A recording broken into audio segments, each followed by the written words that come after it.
여호와 라파 되시는 하나님께서 오늘 이 자리에 함께 하신 모든 분들에게 축복해 주시기를 간절히 기도합니다.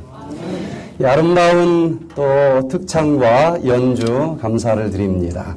특별히 지난 32기 31명, 한 명이 모자라다고 우리 목사님이 굉장히 아쉬워하세요. 32기에 참석하신 우리 31명, 이제 한 주일 동안 이렇게 여러 가지 성경에 나오는 건강 원리를 이제 배우시고 또 연습을 하셨는데 그대로 사시다가 질병도 근심도 걱정도 없는 저 영원한 하늘까지 온 몸과 혼과 영이 온전히 유지되어 거기까지 들어갈 수 있게 되기를 간절히 기원합니다. 저도 얼굴이 좀 좋아진 것 같습니까? 저는 지난 한 주는 안 했어요. 안 하고 밥을 먹으면서 했는데 그냥 점심 한 끼만 했습니다. 옆에서 구경만 해도 좋아지는 것 같아요. 이 백투에덴 교회에 나오셔서 이렇게 체험담을 듣고 그냥 옆에서 왔다 갔다만 해도 그 부스러기 은혜가 임하는 것 같습니다. 오늘 이 자리에 참석하신 모든 분들에게 그 치료의 하나님, 여호와 라파 되시는 하나님께서 함께 하시기를 간절히 기도합니다. 그 하나님께서, 여호와 라파 되시는 하나님께서 우리 모두를 치료해 주시는데 치료의 에너지는 사랑이십니다. 사랑의 에너지가 살아계신 하나님에게서 우리에게 흘러 들어오기만 하면은 어떤 종류의 질병들이라도 치료되고, 역시 여호와 라파 되시는 하나님이라 이렇게 찬양을 할 텐데, 안타깝게도 치료가 되지 않는 이유가 있다고 하면은 그 사랑의 에너지가 내 마음속에 흘러 들어오지 못하도록 하나님과 나 사이에 통로가 있는데 여기를 막는 에너지가 있다는 것입니다. 사랑이라고 하는 에너지와 반대되는 에너지가 막는다는 얘기인데 사랑에 반대되는 에너지는 뭘까요? 미움, 증오.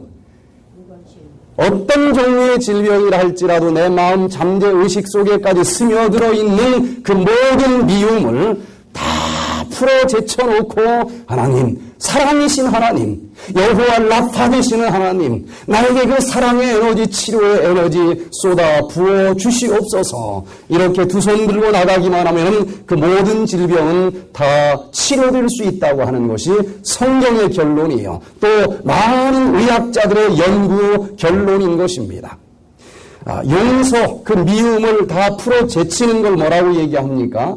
용서라고 그러는데, 용서를 할 때 치유의 능력이 쏟아져 내려온다. 수많은 연구 결과들을 볼 수 있어요. 특별히 미시건주 호프대에서 연구한 결과를 보니까요. 미국이 심리학회지에 발표된 내용인데 71명의 대학생들을 대상으로 실험을 했습니다. 16초 동안만 마음속에서 아주 미운 사람을 떠올리게 했어요. 웬만하면 한 사람씩 있지 않습니까? 16초만 그 사람이 얼마나 미운지 좀 생각을 하게 했어요. 그냥 생각만 한 것입니다. 뭐 잘못된 튀김 먹은 것도 아니고. 그런데 그 다음에 조사를 해보니까 심장박동이 1분에 26번 뛰던 사람이 39번씩이나 뛰더라는 거예요. 생각만 해도 그냥 가슴이 콩닥콩닥 뛰는 거예요. 또 혈압은 평균 2.5 정도가 앉은 자리에서 올라가는 현상이 발견이 됐습니다.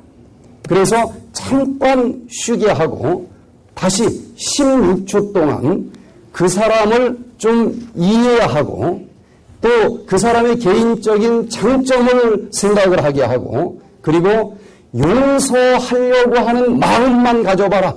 뭐 용서도 한 것도 아니에요. 그냥 용서하려고 마음만 먹어봐라. 딱 16초 동안 용서하고자 하는 마음을 먹게 한 다음에 다시 측정을 했더니 이 심장박동수가 쫙 내려가기 시작을 하더라는 것입니다. 혈압은 그 사이 그냥 정상으로 다 회복이 됐다는 거예요. 그래서 이 연구 결론을 이렇게 내렸습니다. 용서하려는 마음을 가지면 심장박동수와 혈압 등 여러 가지 신체적인 반응이 안정적인 상태로 회복이 되고 치유를 한다. 특별히 듀크 대학의 레드포드 윌리엄스 박사는 미우면 막 스트레스 호르몬이 나올 거 아니겠습니까? 스트레스성 호르몬인 콜티졸은 동맥에 수많은 작은 상처를 낸다는 것입니다. 또 그게 반복되면은 화를 내고 미워하고 반복되면 그때 이 활성산소가 나오면서 이 스트레스 호르몬과 함께 동맥에 상처를 내고 결국은 심장병을 유발할 수 있고 면역력이 떨어져서 암을 유발할 수도 있다. 그러면 스트레스 중에서도 가장 강력하고 파괴적인 스트레스는 누군가 가까운 사람을 죽으라고 미워하는 미움이라는 것입니다. 그래서 우리가 여러 가지 불치병을 치료하고 그 질병의 뿌리를 뽑기 위해서는 이 미움을 어떻게 해야 되겠습니까? 용서하는 법을 배워야 되는데 그게 그렇게 마음대로 되질 않아요. 신앙을 가져도 마음대로 안 되고 장로가 돼도 마음대로 안 되고 권사가 돼도 마음대로 안 되고 목사가 돼도 마음대로 안 되는 게 이 미움을 푸는 것입니다. 그래서 오늘 이 시간에는 치유를 위한 용서의 원리라고 하는 제목으로 우리가 치유를 받기 위해서는 용서를 좀 해야 되겠는데 과연 어떻게 용서라고 하는 것이 가능해질까? 하나님께서는 우리가 어떻게 해야만 그 용서가 가능하고 용서를 통해서 모든 불치병, 난치병이 치료될 수 있다고 하는지 성경에서 그 원리를 찾아보도록 합니다. 미량이라고 하는 영화를 혹시 보신 분이 있습니까? 2007년도 칸 영화제에서 이 여우주연상을 수상하고 많은 화두를 던진 영화인데 이 주인공 여자가 남편이 갑자기 젊은 나이에 죽어요. 조그마한 아들 하나 남겨놓고 과부가 됐습니다. 그래서 남편의 고향 땅인 밀양으로 내려가서 아주 이 외로움과 싸워가면서 살아가는데 엎친 데 겹친 격으로 그 아들이 유괴를 당해버려요. 그리고 죽여버립니다. 그리고 그 범인은 잡혔지만 아들 죽었는데 어떡하겠어요. 깜빵에 들어갔어요. 그 미움을 어떻게 풀 수가 없는 것입니다. 그러다가 어떻게 누가 교회를 가자고 그래서 부흥회에 참석했고 거기서 막 박수치고 막 할렐루야 하면서 마음의 평안을 찾았어요. 신앙이 점점 깊어졌습니다.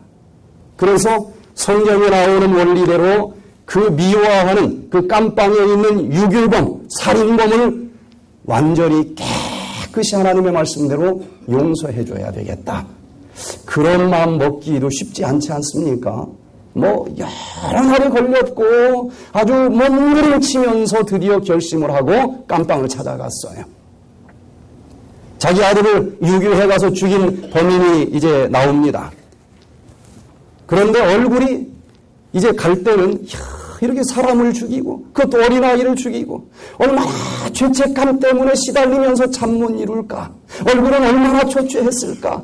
내가 하나님의 사랑으로 내가 예수를 믿게 됐고 내가 당신을 용서하게 됐습니다 하고 싹 용서해 주면서 이 사람에게 평안을 좀 선물해야 되겠다. 이게 하나님 사랑 아닌가? 그런 마음으로 찾아갔는데 얼굴이 너무 평안한 거예요. 자기보다 더 평안해. 그런데 뭐라고 이분이 얘기를 하는가 하면은 이제 딱 가서 내가 하나님의 사랑으로 당신을 용서하기로 했습니다. 그랬더니 이분이 저도 이 깜빵에서 하나님을 영접했습니다. 예수님이 제가 지은 모든 죄를 용서해 주셨습니다. 제 마음속에는 평안이 가득 차고 넘칩니다. 근데 그 소리를 들을 때 어떤 생각이 들겠어요? 아니, 내가 그 수많은 날들 동안 잠을 못 이루면서 미워했는데 내가 용서 안 해줬는데 도대체 누가 용서를 해줬다는 거야? 충격을 받습니다. 결국은 정신병원에 입원을 하게 돼요. 이 영화를 보고 많은 사람들이 이제 토론을 합니다. 과연 이게 성서적인 용서일까? 이 깜빵에 갇혀 있는 사람은 이 아이를 죽였는데 아이를 죽인 그 엄마한테 한 번도 용서해 주세요 라는 말도 없이 하나님에게 열심히 기도했더니 모든 죄 다 용서해 줬다고 너무너무 평안하다는 것입니다. 과연 그 용서가 진짜 용서일까? 또 정말 부흥의 창석에서 하나님의 사랑을 충만히 받았어요. 그리고 그 살인자를 용서해 줄 마음이 생겼습니다. 그래서 해주겠다고 갔는데 자기가 벌써 다 용서받았다고 너무 마음이 평안한 모습을 보면서 그냥 뒤집어졌어. 미쳐버렸어. 정신병원에 입원할 정도로 이게 하나님이냐? 하나님에게 화가 막 났어. 그러면 이분이 체험한 그 하나님의 사랑은 진짜 온전한 사랑인가? 도대체 누가 잘못된 것인가? 기독교의 신앙은 사랑이요. 사랑을 뒤집어 얘기하면 용서인데 가장 기본적인 이 용서의 개념이 올바로 서 있지 않다고 하는 것을 알게 됩니다. 그래서 오늘 하나님의 말씀을 통해서 과연 용서라고 하는 게 무엇일까? 어떻게 해야 정말 하나님이 얘기하는 용서일까? 그래서 이 영화를 통해서 많은 사람들은 기독교인들을 비난했습니다. 이게 기독교인들이 얘기하는 성서적인 용서이다. 이게 어떻게 용서냐? 이게 어떻게 사랑이냐? 말도 안 된다. 그러면서 오히려 기독교를 비웃는 영화가 됐습니다. 도대체 어디서 잘못됐을까? 정확히 찝어낼 수 있어야 내가 그 용서를 올바로 체험할 수 있을 텐데 성서적인 용서는 무엇일까? 자, 마태복음 18장 21절로 35절에서 하나님이 말씀하시는 그 용서는 어떤 것인지 우리 같이 한번 읽어보도록 하겠습니다. 시작. 그때에 베드로가 나와 가로되 주여 형제가 내게 죄를 범하면은 몇 번이나 용서하여 주리이까? 7번까지 하오리이까? 예수께서 가라사대 네게 이르노니 7번뿐만 아니라 70번씩 7번이라도 할지니라. 이러므로 천국은 그 종들과 회개하려 하던 어떤 임금과 같으니 회개할 때에 1만 달란트 빚진 자 하나를 데려오매 갚을 것이 없는지라. 주인이 명하여 그 몸과 처와 자식들과 모든 소유를 다 팔아 갚게 하라 한데 그 종이 엎드려 절하며 가로되 내게 참으소서 다 갚으리이다 하거늘 그 종의 주인이 불쌍히 여겨 놓아 보내며 그 빚을 탕감하여 주었더니 그 종이 나가서 제게 100데나리온 빚진 동관 하나를 만나 붙들어 목을 잡고 가로되 빚을 갚으라 하매 그 동관이 엎드려 간구하여 가로되 나를 참아 주소서 갚으리이다 하되 허락하지 아니하고 이에 가서 저가 빚을 갚도록 옥에 가두거늘 그 동관들이 그것을 보고 심히 민망하여 주인에게 가서 그 일을 다 고하니 이에 주인이 저를 불러다가 말하되 악한 종아 네가 빌기에 내가 네 빚을 전부 탕감하여 주었거늘 내가 너를 불쌍히 여김과 같이 너도 네 동관을 불쌍히 여김이 마땅치 아니하니라 하고 주인이 노하여 그 빚을 다 갚도록 저를 옥졸들에게 붙이니라. 35절 다 같이 읽겠습니다. 너희가 각각 중심으로 형제를 용서하지 아니하면 내 천부께서도 너희에게 이와 같이 하시리라. 내 죄를 용서받는 것이 먼저입니까? 남들을 용서해 주는 게 먼저입니까? 여기 보면은 네가 남들을 용서해 주지 않으면 나도 용서해 주지 않겠다. 그래서 얼핏 보면은 내가 누군가를 용서해 주는 것이 내가 하나님으로부터 용서받는 전제 조건인 것처럼 보이기도 해요. 그러나 막상 해본 사람만 압니다. 이거는 내가 누군가를 용서하려고 마음을 먹어봐도 아무리 금식 기도를 해도 아무리 몸부림을 쳐도 그 용서가 불가능합니다. 용서가 안 됩니다, 현실적으로. 그래서 오늘 좀 긴 말씀이지만은 여기에서 말씀하시는 그 용서의 이 신학을 잘 이해해야 실질적으로 용서가 가능하고 질병이 치료가 돼요. 정말 심한 불치병을 가지고 온 환자들이 여기에 나오는 용서의 신학을 잘 깨닫고서 기적처럼 치료되는 것을 많이 보게 되는데, 과연 용서라고 하는 것은 어떻게 해야만 가능한 것일까? 첫 번째, 용서의 한계에 대해서 우리는 이해를 해야만 됩니다. 왜 우리가 용서를 해야 될까? 여기 보니까 몇 번씩이나 용서를 하라고 했죠? 예. 7번뿐만 아니라 70번씩 7번이라도 할지니라. 베드로는 그래도 꽤 하나님의 사랑을 알았어요. 내가 7번까지 용서하면 되겠습니까? 우리는 7번도 못해요, 사실은. 그런데 여기 70번씩 7번이라도 해라. 7은 완전 숫자예요. 거기다 또 10을 곱한 것에 7번이라. 이건 사실은 490번이라는 얘기가 아니고 무한대로 용서를 하라는 것입니다. 왜 무한대로 용서를 하라고 했을까? 죽어도 용서하기 싫은데.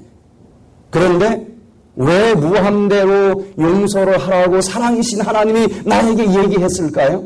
그거는 누구를 위한 것이니까?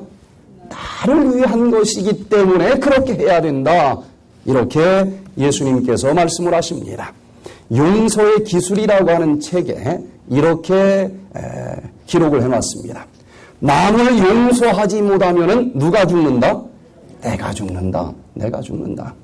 용서는 잊는 게 아니라 어떻게 기억하느냐의 문제이다. 어떻게 잊을 수 있어요? 내 아들을 죽였는데 어떻게 잊을 수 있어요? 어떻게 그런 적이 없는 것처럼 용서해 줄 수 있어요? 그게 용서가 아니라는 거예요. 그러면 불가능합니다. 그건 불가능해요. 어떻게 잊어버려? 용서라고 하는 것은 잊는 것이 아니고 어떻게 기억하느냐의 문제이다. 내 아들을 죽인 건 잊을 수가 없어요. 그러나 그 죽인 거에 대해서 내가 어떻게 기억을 하고 있습니까? 자다가도 그냥 머리가 벌떡벌떡 일어설 정도로 미움으로 기억을 하고 있는데, 죽인 건 잊을 수가 없지만은 그것을 하나님의 사랑으로 다시 싹 씻어가지고 긍정적으로 기억을 하는 것이 바로 용서라고 하는 것입니다. 용서란 현재의 평온을 회복하고 미래의 희망과 삶의 목적을 되살리기 위해 과거에 받은 분노와 상처에 새로운 틀을 씌우는 작업이다. 그 사건 자체를 지우는 게 아니고 그 과거에 상처받은 그것을 새로 다시 조합해서 내가 그대로 있으면 내가 죽게 생겼으니 그것을 긍정적으로 다시 재해석해서 마음속에 품는 것이 용서다라고 얘기를 합니다. 무엇보다도 용서는 누구를 치료하는 거예요? 나를 치료하는 행위이기 때문에 490번이 아니라 4900번이라도 내가 뭐 하기 위해서? 살기 위해서 용서를 해야 된다. 그렇게 이 책에서는 기록을 하고 있습니다. 코넬 대학 연구팀에서 연구한 이 논문이 란셋에 발표가 됐는데, 육적으로 내가 병드는 이유는 무엇이고 육적으로 병들었어도 살기 위해서는 어떻게 해야 될까? 잘 보면은 영적으로 내가 왜 병들고 어떻게 해야 살 수 있는지를 깨달을 수가 있습니다. 모든 세포와 세포는, 우리 몸은 세포 하나로 구성되어 있는 게 아니죠. 60조개 내지 100조개의 세포가 이렇게 뭉쳐 있는 게 바로 나라고 하는 사람인데, 이 세포와 세포는 전부 콘넥신 43라고 하는 연결 통로로 서로 연결이 되어 있다는 거예요. 어떤 영양성분을 필요하면 저쪽 친구에게 주기도 하고 내가 필요하면 조금 줘 해서 받아먹기도 하고 그러면서 더불어 살아가도록 되어 있다는 거예요. 그런데 이 통로가 막히면은 암세포로 변한다는 사실을 알게 됐습니다. 정상세포는요, 암세포가 됐다 할지라도 옆에 있는 세포한테 야, 너 항암제 있지? 그것 좀 꺼줘. 그 콘넥신 연결 통로를 통해서 P53 인산단백질을 싹 보내주기만 하면 멀쩡하게 치료가 되게 돼 있다는 거예요. 근데 왜 암세포냐? 이 통로가 막혔는데 막힌 원인을 보니까 활성산소라고 하는 독소가 이 콘넥신 연결 통로를 녹슬게 했고 이 통로를 막아버렸기 때문에 암세포가 된다는 것입니다. 세포 간의 의사소통이 이제 끝나는 거예요. 그래서 암세포 그리고 또 알츠하이머 이런 병들이 다 이런 원리 때문에 생긴다는 것인데 이 란셀에서 발견한 것은요. 이런 암세포가 있는 사람들에게 이 사과나 과일 속에 있는 케르세틴이라고 하는 항산화제를 주스로 딱 마시게 했더니 그 항산화 활성산소를 싹 중화시켜버리는 거예요. 그러면 막힌 통로를 열어주는 것입니다. 그러면 대화의 통로가 이제 열어지는 거예요. 그 세포에게 필요한 영양분을 보내줄 수 있는 것입니다. 그럼 암세포가 치료되고 알츠하이머가 치료될 수 있고 신경질환이 치료될 수 있다고 하는 사실을 알게 됐어요. 영적인 우리도 마찬가지입니다. 사랑이신 하나님이 내 영적인 마음과 연결된 콘넥션이라고 하는 영적인 통로를 가지고 계셔요. 이 통로가 막히지만 않았다고 하면 우리가 다윗처럼 어떤 죄를 졌다 할지라도 이 통로가 비워놓고 하나님에게 나가기만 하면 여호와 라파 되시는 하나님께서 그 사랑의 치료제 싹 보내주면 어떤 불치병이라도 치료될 수 있는데 그 사랑이라고 하는 그 연결 통로를 막고 있는 에너지 중에 가장 분명한 에너지가 뭐라고 그랬습니까? 사랑을 막는 에너지, 미움이라고 하는 에너지가 내 마음속에 덜커덕 들어있으면 하나님과 나 사이에 통로가 막혀있기 때문에 아무리 여호와 받으시는 하나님께서 치료해 주시길 원한다 할지라도 이게 치료가 되지 않는 것입니다. 음식 먹으면 먹은 것만큼 세포는 치료될지 모르지만은 영적으로 치료가 불가능해요. 영적인 거에 바탕을 두면서 올라온 암이나 아주 심각한 종류의 질병은 치료가 안 되는 것입니다. 그래서 무엇보다도 이 미움이라고 하는 덩어리를 딱 덜어버리고 용서해주고 통로를 열어야 되는 가장 큰 이유는 누구를 위해서라고요? 나를 위해서. 내가 살기 위해서 용서를 해줘야 된다는 것입니다. 박채규라고 하는 분이 제가 에덴병원에 있을 때에 폐암 말기로 입원을 했습니다. 이분은 완전히 암이 번져가지고 밥도 못 먹는 지경이 됐어요. 통증이 너무너무 심해. 폐암도 말기는 굉장히 통증이 심합니다. 근데 상담을 해보니까 와, 미움이 엄청나요.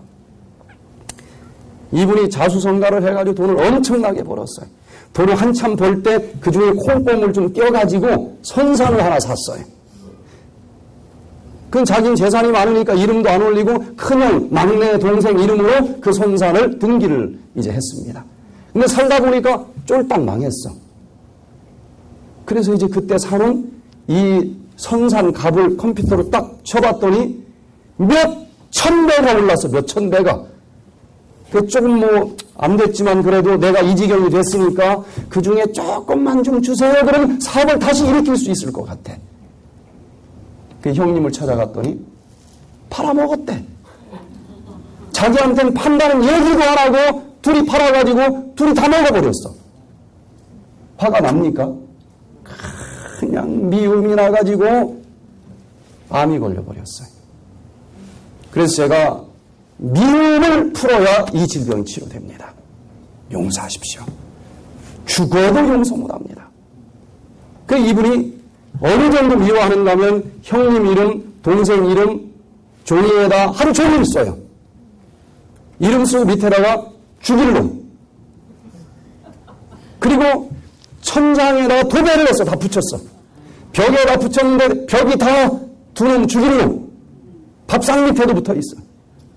온 방이 죽일 놈, 죽일 놈, 죽일 놈. 용서하라니까 죽어도 용서를 못한대.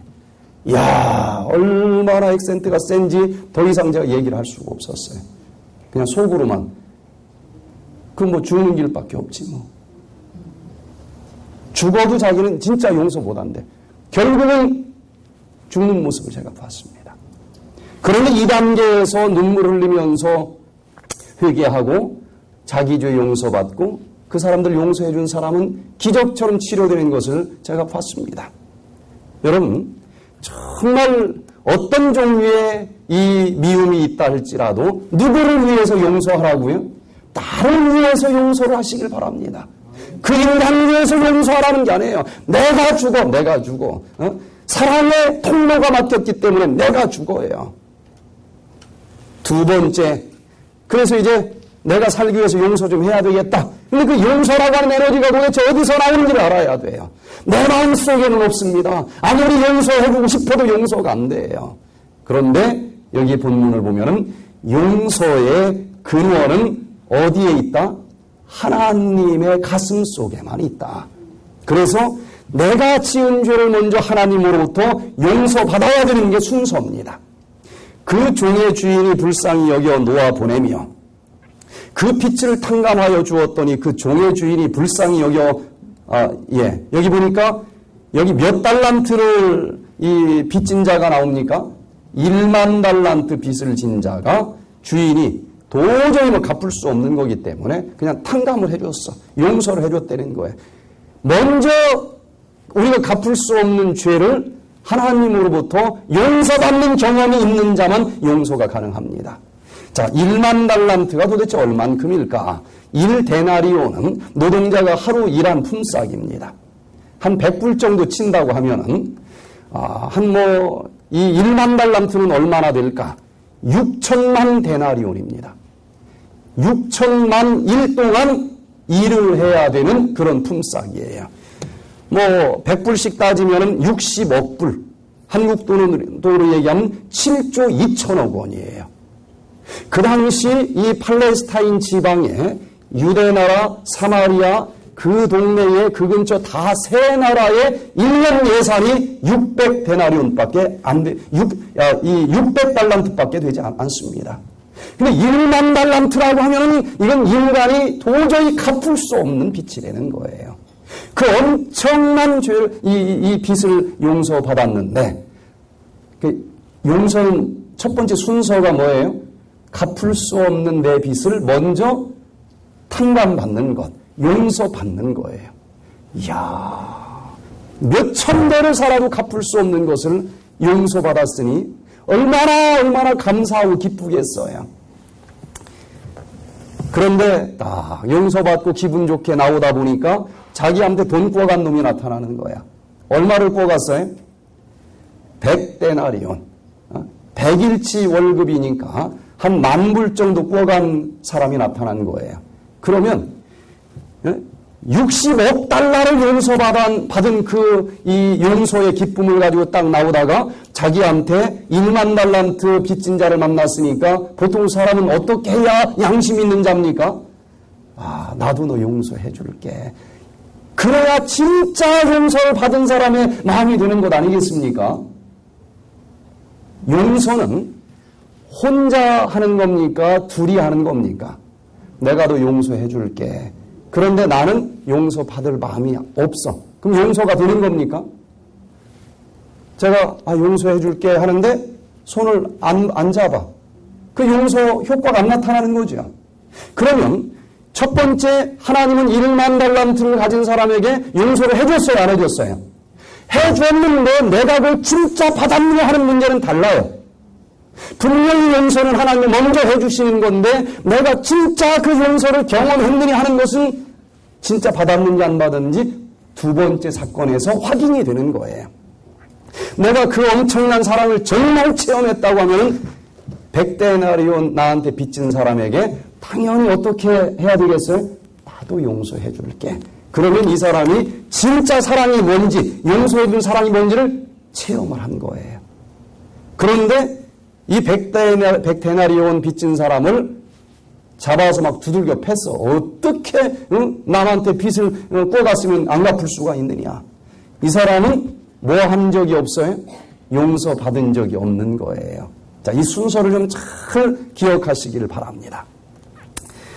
세계적으로 정말 성공한 사람들 100여 명에게 지난 2000년 동안 인류를 위해서 가장 위대한 발명품이 뭐냐 하고 물었더니 비행기를 꼽았어요. 어디 좀 그럴 것 같습니까? 또 컴퓨터를 꼽았어요. 숫자를 꼽았습니다. 시계를 꼽았어요. 피임약도 그 중에 하나 뽑혔어요. 그리고 거울도 뽑혔습니다. 그런데 그 중에 하나 뽑힌 게 뭔가 하면 지우개였어요. 지우개. 그런데 많은 사람들은, 특별히 미국의 이 작가 더글래스 러시코프는 최고의 인류가 발명한 최고의 발명품은 지우개다. 컴퓨터에서 딜리트 키가 없으면 도대체 어떻게 됐겠느냐. 여러분, 예수님께서는 이 우주에서 가장 큰 지우개를 가지고 계신 것을 인해서 감사드리시기를 바랍니다. 내가 설령 지금까지 잘못된 삶을 살았다 할지라도 그 예수님에게 나가기만 하면 그 큰 지우개로 없었던 것처럼 지워주실 수 있는, 용서해 주실 수 있는 그 예수님을 인해서 우리 모두 감사해야 되지 않겠습니까? 내가 어떤 죄를 졌다 할지라도 너희 죄가 주홍 같을지라도 눈과 같이 희어질 것이요 진홍같이 붉을지라도 양털같이 되리라. 나에게 잘못한 사람 이것 때문에 용서 못해준다고 잡문 이루지 말고 내가 하나님 앞에 한번 서보라는 얘기예요. 내가 죽을 수밖에 없는 죄인이라고 하는 사실을 그 하나님께서 깨닫게 해주실 것이고, 일평생 아무리 많은 노동을 하고 행위를 하고 그 죄를 갚는다 할지라도 갚을 수 없는 그 엄청난 죄를 예수님께서는 그 큰 지우개로 다 지워주실 수 있는 분이라고 하는 것을 체험하면서 예수님 죽을 수밖에 없던 이 모든 죄를 용서해 주시니 감사합니다. 그 예수님이 용서해 주셨을 뿐만 아니라 온몸으로 그 용서를 받아들이시게 되기를 바랍니다. 그러면 그 용서를 체험한 자는 그까지 1만 달란트 나에게 잘못한 사람 용서해 줄 마음이 생길까요? 안 생길까요? 자, 이게 중요합니다. 죽어도 용서 나는 못 해주겠어. 나는 받았는데. 그러면 하나님에게 용서받은 게 말로만, 머리로만 받았지 가슴으로는 받지 못한 거예요. 그러나 정말 그 하나님의 사랑을 체험한 자면은 죽을 수밖에 없는 죄를 용서받고 나면은 용서해 줄 마음이 생기게 돼 있어요. 제가 7만 명의 환자들과 씨름하면서 배운 체험신학입니다. 저도 처음에는 분명히 미움 때문에 이 암이 생긴다라고 하는 건 알았는데 용서해 주시라고. 안 된다는 거예요. 죽어도 안 된다는 거예요. 당신은 모른대. 아직 젊어서 모른대. 내 마음을 모른대. 전 그래도 아니 그까짓 거 살기 위해서 툴툴 털어버려야지. 그랬는데 안 된대. 모든 사람이 안 된대. 제가 나중에 알았어요. 아, 안 되는 거구나. 제가 한쪽 눈이 안 보이면서 제가 직접 씨름을 해보니까 알겠어요. 안 되는 거예요. 그런데 예수님 앞에 나가서 내가 지은 죄를 깨닫게 해달라. 그 죽을 수밖에 없는 죄를 위해서 예수님께서 십자가에서 얼마나 진한 피눈물을 흘리셨는지 그 사랑을 깨달으면서 이런 죄를 지은 적도 없이 깨끗이 씻어주시는 그 하나님의 사랑을 딱 체험하고 나서 보니 용서 못해줄 사람이 없는 거예요. 그때에서 드디어 용서가 가능하다고 하는 것입니다. 세 번째, 정말 내가 하나님으로부터 죽을 수밖에 없는 죄를 용서받았는지 그 증거가 어디서 나타나는지 성경은 기록해 놓고 있습니다. 하나님은 먼저 내가 용서해 줄 테니까 너도 용서해 줘라. 그런데 네가 남들을 용서해 주는 것을 보면은 이 사랑을 네가 잘 받아들였다고 내가 인정할게. 그런데 나는 용서해줬는데 네가 그 작은 죄 진 걸 용서 못해주면 너는 내 사랑을 받은 적이 없어. 그러니 너는 용서 안 받은 거야. 네가 용서해주지 못하면 난 용서 안 해줄 거야. 그 얘기와 똑같다는 것입니다. 하늘 아버지로부터 죽을 수밖에 없는 죄를 용서받은 사랑으로 남들에게 용서를 흘려 내보내 주시기를 바랍니다. 주인이 노하여 그 빚을 다 갚도록 저를 옥졸들에게 붙이니라. 너희가 각각 중심으로 형제를 용서하지 아니하면 내 천부께서도 너희에게 이와 같이 하시리라. 내가 이 엄청난 죽을 수밖에 없는 죄를 용서해 줬는데 그거 100데나리온 그거 빚진 걸 네가 용서 못 해줘? 내가 어제 용서해 줬는데 너는 용서를 받은 적이 없어. 그거 보니까 넌 괘씸해서 안 되겠다. 넌 용서 받은 적이 없으니까 그냥 취소다. 다시 감옥에 집어넣어라. 여기 마태복음 18장, 시간이 없어 제가 간단하게 요약을 하지만 이 순서를 잘 기억을 하시길 바랍니다. 하나님에게서 사랑이라고 하는 용서 에너지가 내 가슴 속에 정말 임했다고 하면 산에 가서 하면 무슨 소리가 돌아와야 돼? 소리가 돌아와야 되듯이 용서라고 하는 사랑이 여기에서 딱 정말 가슴 깊은 골짜기까지 와닿았다고 하면 내 마음 속에서도 용서라고 하는 메아리가 나가야 된다는 것입니다. 메아리가 나가지 않는 걸 보니까 너는 받은 적이 없다. 넌 용서받은 적이 없다. 그래서 성경에 보면은 마태복음 11장 25절에 서서 기도할 때에 아무에게나 혐의가 있거든 용서하라. 그리하여야 하늘에 계신 너희 아버지께서도 너희 허물을 사하여 주시리라. 이 말씀을 잘못 이해하고 내가 용서해줘야 하나님은 그때서 용서해 준다라고 착각을 하는데 성경 전체를 모아보면 분명히 이 용서는 하나님으로부터 내가 먼저 받아야만 됩니다. 먼저 받았는데 정말 받았다고 하면 네가 누군가를 용서해 주게 될 것이다. 용서 안 해주면 나도 결론적으로는 용서 못 해줘. 네가 안 받았으니까. 그렇게 이해를 하면은 여기 이제 성경의 용서에 대한 모든 말씀의 순서가 이제 정리가 될 수 있을 것입니다. 예수님 앞에 찾아가서 내가 죽을 수밖에 없는 죄를 졌는데 용서해 주십시오 하고 기도했더니 그래 용서해 주마. 1만 달란트? 넌 평생 노력해도 갚을 수 없는데 내가 다 용서해 줄게. 그게 얼마나 엄청난 사랑입니까? 그런데 오다가 보니까 나한테 눈꽃만큼 잘못한 사람이 나타났어. 그러면 이 용서라고 하는 사랑이 내 가슴까지 정말 와닿았다면, 머리가 아닌 가슴까지 와닿았다면 메아리로 딱 나가면서 나도 용서해 줄게. 그래야 되지 않겠습니까? 저는 눈물 흘리면서 자기가 용서받는 경험을 한 사람들은 드디어 그 지긋지긋하다고 하는 남편이 용서가 되는 정도가 아니고 이제는 사랑할 수 있을 것 같습니다. 이렇게 얘기하는 모습을 너무너무 많이 들었고 그 순간 기적처럼 치료되는 일들을 봤습니다. 제가 광릉내 요양원에서 환자를 돌볼 때였는데 저쪽 부산에서 60대 여자분이 올라왔어요. 당뇨병에 고혈압에 심장병에. 근데 현미밥 먹는 법을 배워가지고 열심히 몇 년을 했더니 당뇨가 싹 사라졌어요.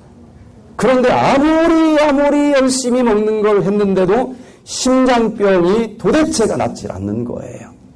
그래서 이제 상담을 해보니까 이분은 남편을 너무너무 미워해.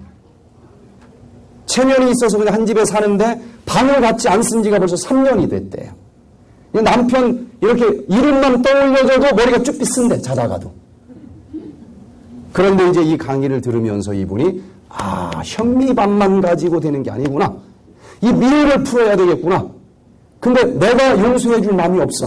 내가 용서해 주라고 하면 그냥 포기하겠는데 내가 먼저 하나님 앞에 지은 죄가 무엇인지를 깨닫게 해달라 기도하고 하나님으로부터 용서받는 경험을 하고 나면 용서가 가능할 수도 있다는 강의를 들으면서 그럼 한번 해보자. 산속으로 올라갔어요. 몇 시간 동안 이제 눈물 흘리면서 기도를 하는데 처음에는 기도가 안 나와요. 그러나 계속 기도를 했더니 성령께서 말할 수 없는 탄식으로 나를 위해 기도를 해줍니다. 그러면서 자기가 지은 죄를 하나씩 끄집어내 주시는데 그게 어떤 죄라 할지라도 예수님께서 피 흘려 돌아가 주시면서 용서해 주셨다고 하는 사랑을 또 느끼게 해줍니다.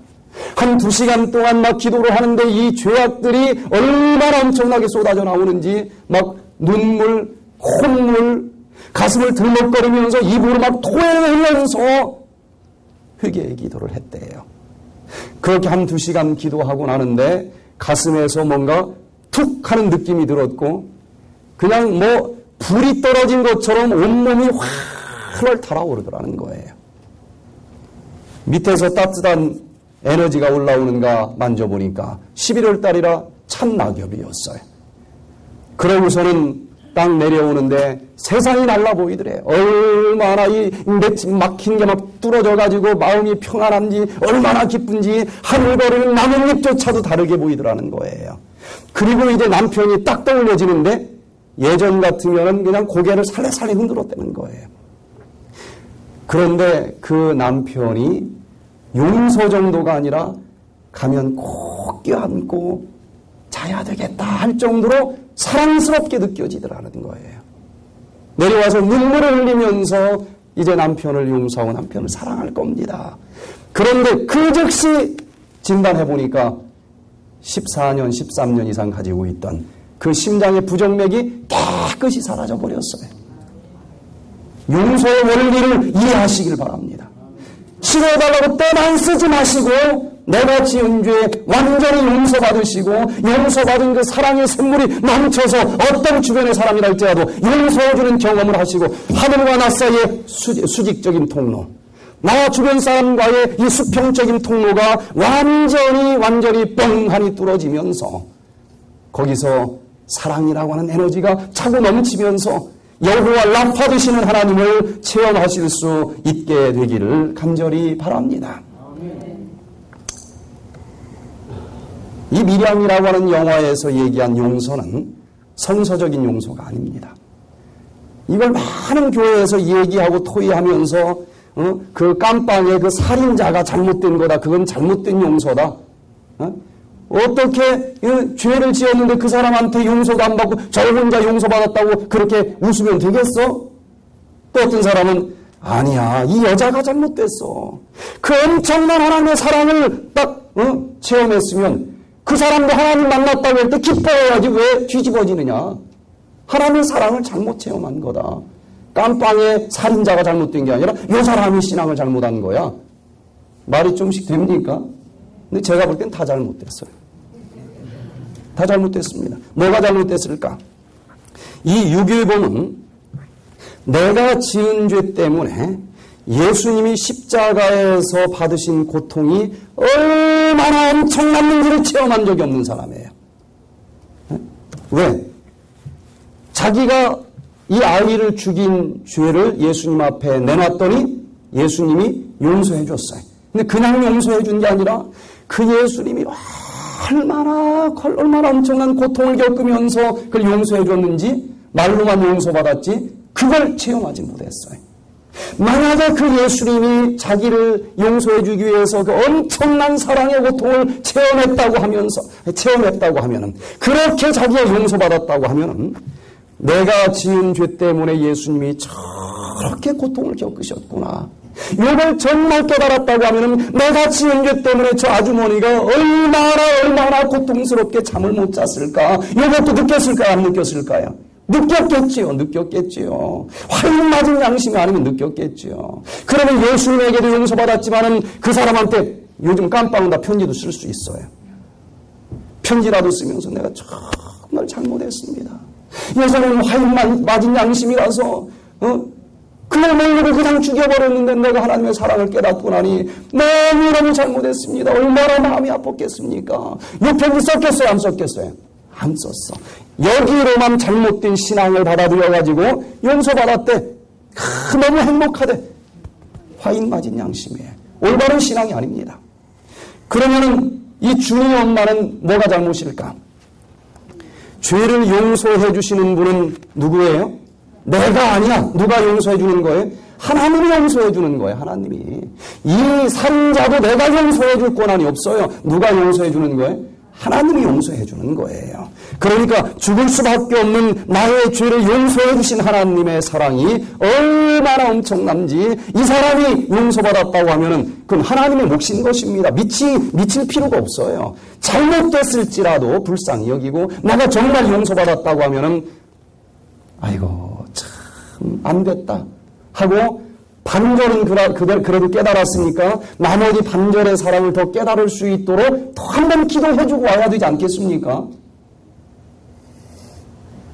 여러분, 내가 지은 죄가 얼마나 엄청난 것인지 하나님을 만나면서 먼저 용서받으시고 그 사랑을 머리로만 받지 말고 이 가슴으로 느끼면서 그 사랑이 차고 넘쳐서 나에게 어떤 죄를 지은 사람이랄지라도 용서하고도 남을 만한 그런 진정한 용서를 체험하면서 우리가 만나는 사람들마다 막힘이 없고 하나님과 나 사이에 막힘이 없어서 정말 그 치료의 에너지가 차고 넘쳐서 나를 통해서 온 지구에 이 여호와 라파 되시는 하나님의 사랑이 흘러갈 수 있는 그런 하나님의 종이 되시기를 간절히 바랍니다. 하나님은 우리를 누구의 형상대로 만드셨죠? 하나님의 형상대로 만들었어요. 그럼 짐승과 동물과 도대체 다른 점이 뭘까? 로렌츠 박사님은 이 동물의 생태를 연구하는 것으로 노벨상을 탄 사람입니다. 근데 이분이 연구를 해보니까요, 원숭이들도 싸울까요?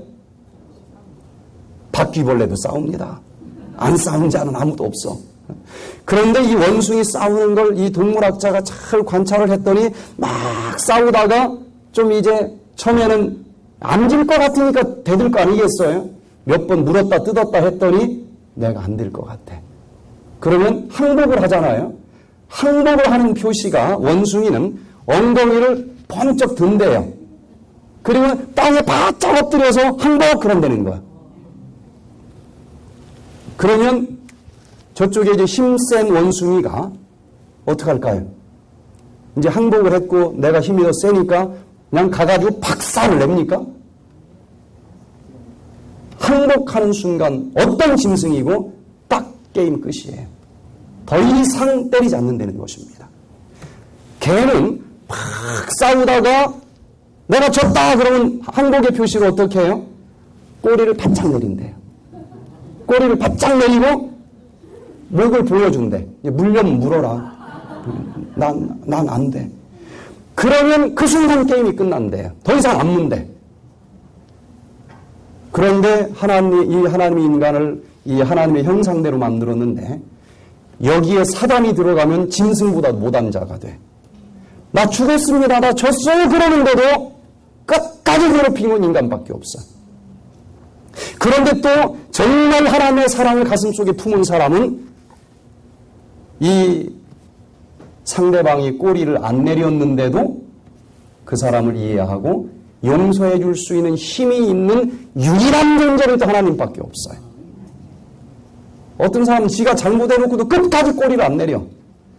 그래도 그 사람을 용서해 줄 수 있고 이해할 수 있는 파워는 이 속에 여호와 라파 되시는 하나님을 모신 인간밖에 없다고 하는 사실을 기억하시면서 사단이 내 마음을 통제하지 않도록 그렇게 몰아내버리고 여전히 이 순간 불가능한 것처럼 보이지만 하나님의 내 마음속에 영접하고 주님 나도 완전하지 않습니다. 내가 지은 죄 주님께서 용서해 주시옵소서 기도하면서 용서받으시게 되길 바랍니다.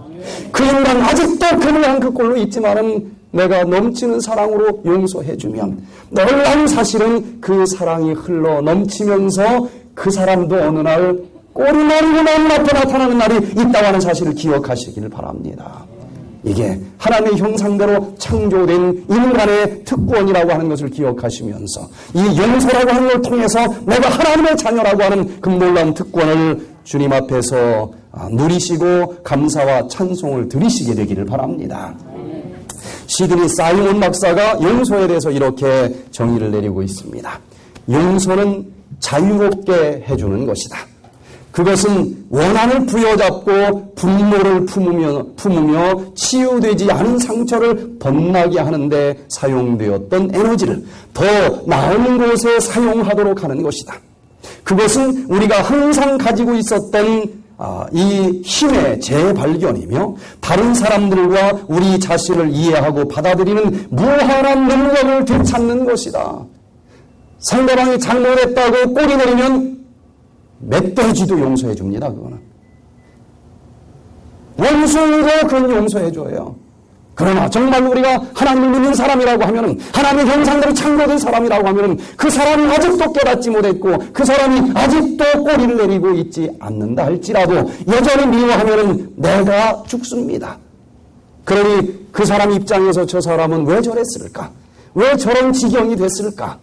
사랑하는 마음, 이해하는 마음, 동정하는 마음을 가지고 그 사람을 용서할 수 있는 하늘에서 내려오는 그 무한한 능력을 되찾아서 내가 먼저 살아나고 그 넘치는 십자가의 사랑으로 그 사람도 사랑받고 구원받을 수 있는 이 놀라운 축복이 우리 모두의 것이 될 수 있게 되기를 간절히 바랍니다.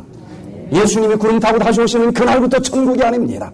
이걸 체험하는 그 순간 내 주변은 천국의 향기가 풍기게 되어 있는 것입니다. 먼 곳에서 천국을 찾지 마시고 이미 내 마음속에서 미움이 있고 원함이 있고 불안이 있으면 여긴 지옥 아니겠습니까? 이걸 용서하고 난 그 마음은 이미 천국이 형성이 되는 것인데 그 천국을 오늘 하루도 은혜롭게 체험하면서 머지않아 구름 타고 다시 오시는 그날 주님, 내가 주님을 얼마나 기다렸는 줄 아십니까? 아멘. 주 예수여 어서 오시옵소서. 그 영원한 천국까지 우리 모두 온 몸과 혼과 영이 온전히 구별되어 그 천국까지 들어갈 수 있게 되기를 간절히 바라면서 오늘 말씀을 마치겠습니다.